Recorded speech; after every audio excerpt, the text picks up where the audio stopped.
मैं लड़कों को सब लड़कियों में इंटरेस्ट रहता था, मेरे को शेयर बाजार में इंटरेस्ट हो गया। मम्मी ने बोला तू शेयर बाजार जाएगा तो उसे शादी कौन करेगा, क्या करूंगा पैसे का, बच्चे को 200-500 करोड़ दे दूंगा, उसके बाद इससे कि मरता हूं मैं कमाने के लिए, मजा मेरे जवाई और बहू करने वाले और बेटे और बेटी। इनमें लड़कों को सब लड़कियों में इंटरेस्ट रहता था, मेरे को शेयर बाजार में इंटरेस्ट हो गया।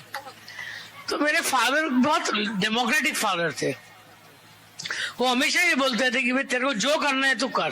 तो बीकॉम हुई तो मैं बोला मैं तो जाता हूँ शेयर बाजार। तो बोले शेयर बाजार कल कड़का हो गया वहां पे तो क्या करेगा, कोई नौकरी भी नहीं देगा, पहले सीए कर। तो मैंने सीए किया। तो डैडी बोले अरे तू अभी क्या करेगा, मैं बोला डैडी शेयर बाजार जाऊंगा। शेयर बाजार में क्या करेगा, बोलूंगा इन्वेस्टमेंट करूंगा। तो बोले इन्वेस्ट करेगा तो ठीक है, लेकिन पैसा कहाँ है, मेरे सामने ऐसे नहीं करना, मैं ऐसे कर दूंगा।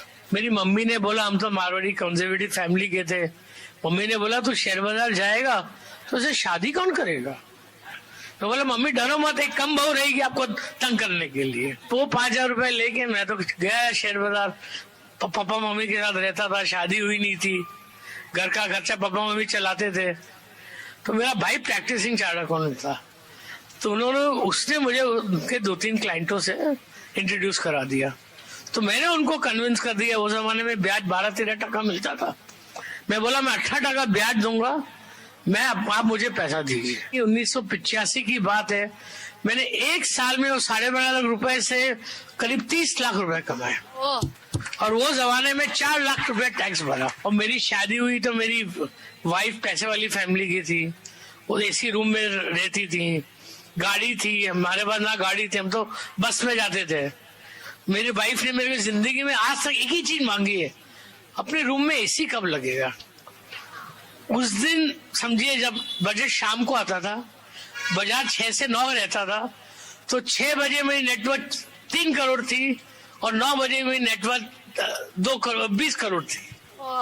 तो मैंने जाके बस एक ही चीज की, रेखा को घर पहुंचा रात को 2 बजे, सब डिस्कस वगैरह करके मैंने बोला रेखा अपने एसी आ गया। हमारे डैडी क्या बोलते थे, ये शेयर बाजार है, यहाँ कोई बीवी के बांगड़ बेच के आता है, कोई बीवी को बेच के आता है, कभी किसकी हाई नहीं लेना चाहिए। तो वो दिन है और आज का दिन है, कभी मैं कोई शेयर को मैनिपुलेट करूं, इधर बेचूं उधर लू, वो सब धंधे हमको आते ही नहीं। क्या करूंगा पैसे का, बच्चे को 200-500 करोड़ दे दूंगा, उसके बाद इससे मैं तो बहुत बार सोचता हूँ कि मरता हूँ मैं कमाने के लिए, मजा मेरे जवाई और बहू करने वाले और बेटे और बेटी। आपने कहा कि कब खरीदना और कब बेचना इम्पोर्टेंट होता है। हर्षद मेहता के समय पर how you tackle the market. अरे वेल, मैं जिंदगी का सबसे बड़ा पैसा कमाया शेयर बेच के। बोले मैंने वो जमाने में एटलीस्ट मंदी में 30-35 करोड़ रुपया कमाया होगा, बेच के, because we knew it was fraud money. और पहले बेचा फिर काटा, बिकॉज यू नो इतना पैसा है और वैल्यूएशन वाज अनबिलीवेबल। मतलब आप समझेंगे कि स्टेट बैंक ऑफ इंडिया की NAV open close ended fund listed 52 रुपया, लिस्टेड प्राइस 160, हमने शॉर्ट मार दिया, नेक्स्ट डे बहुत 240। सेविंग्स के बिना इन्वेस्टमेंट नहीं हो सकता है, इन्वेस्टमेंट के बिना ग्रोथ नहीं हो सकता है। और अपन बेसिकली एक हिंदू नेशन है, एक हिंदू नेशन की जो अपनी सबसे बड़ी मार्क है इज टॉलरेंस। ये सब जो घर वापसी ना, इसको मार दिया ना उसको मार दिया, मैं बोलता हूँ there is no diverse society as India. Which constitution in the world recognizes 29 languages?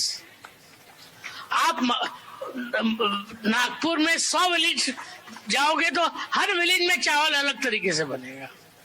अपने खाने में क्या डाइवर्सिटी है, कपड़े में क्या डाइवर्सिटी है, 1-2 instance. So India is according to me, India is a great land where you know tolerance is what we are. अपन क्या बोलते हैं कि सर्व धर्म एक है। You cannot be converted to Hinduism, you have to be born to Hinduism. Hinduism is not a religion, it's a way of life. And what is the modern world? It is about tolerance, it is about change. It's only those who are tolerant who can change.